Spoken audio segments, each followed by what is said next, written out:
Fail faster, succeed sooner. If you genuinely want to make the best game you possibly can, this should become one of your core beliefs. These words should be playing on loop in the back of your mind every day. Fail faster. No idea you have is perfect, and no game you make will be either. So you need to put your ideas and concepts to the test. Approach game development with the attitude of a scientist performing experiments. Start by coming up with an idea for your game, create the smallest possible version of that game, or the MVP, the minimal viable product, and then get that MVP in front of players or other game developers to see what works and what doesn't. Don't be defensive when you get this feedback, and don't make excuses for any of the flaws in your game. The game isn't you, and their feedback isn't a reflection of your skills as a designer. They're just a reflection of the current state of the game you're working on. It's not only okay to fail at this phase in development, but it's actually really good. Because now you won't build your game on top of a bunch of bad ideas and misconceptions about what players actually want. Only through getting player feedback and being willing to change your game's design will you be able to create the most engaging game possible. If you never show anyone your game before you release it, then you'll never know what other people might enjoy about your game. And you may spend the entire development of your game focusing on elements that nobody else really cares about. If you launch a game made with GDevelop, with your feedback settings turned on, then you can collect and manage feedback from players directly in the engine. But you can also just approach people directly and ask what they think of your game. Or publish your game with a form for people to fill out to get their feedback that way. Fail faster. Understand that ideas are cheap. Basically everyone in the games industry, or those aspiring to create games, will have a handful of genuinely cool game concepts floating around in their head. But only the games that actually get made matter. So don't spend dozens of hours trying to come up with the perfect game idea before actually starting to build one. The best games become popular, not the best game ideas.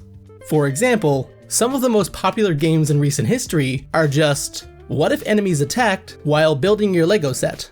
What if Chuck E. Cheese was horrifying? And what happens when you put 100 people in a small map with guns? If you have any idea for your game, just start building it. Because only then can you start to iterate on your idea and find out if the game could be successful. Fail faster. Starting with an MVP definitely helps, but you can even start to fail well before you've gotten that far into your game project. Try writing down your game idea, as well as the mechanics and concepts, and then share that with people you know or other game developers in the GDevelop community. But make sure to frame it in a way that they'll actually be honest with you. Tell them that you're looking for brutally honest feedback, and then try your best not to react negatively when they give you that feedback. Even though it's going to suck, try reacting with as little emotion as possible, and just say, I'll write that down, or I'll take note of that. So then they're not afraid to be honest with you. This is how games go from being terrible, to being fine, to eventually becoming great. If it works for the kind of game you're making, obviously this won't work for a platformer, but try mocking up the game with pen and paper so that you can try playing it with people before you've sunk a bunch of time and energy into its development. And just fail faster. Once you've built your prototype, it's tempting to think that adding more mechanics, better art, environments, or sound effects will help make the game feel better. But a lot of that is really just noise that will make it hard to figure out what's wrong with the core of your game.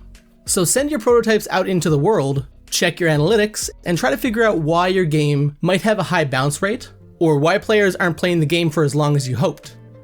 Get feedback from as many people as possible, from everywhere you possibly can, and then sift through that feedback to try and find common themes and insights into what actually resonates with players. You can try posting your various development builds on GD.games, itch, and other game hosting platforms.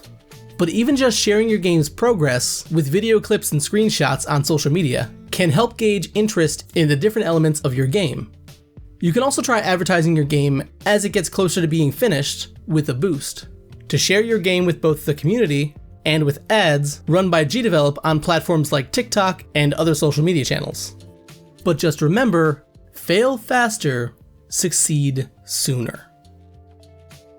If you're interested in more game design and marketing videos similar to this one, then click on one of these.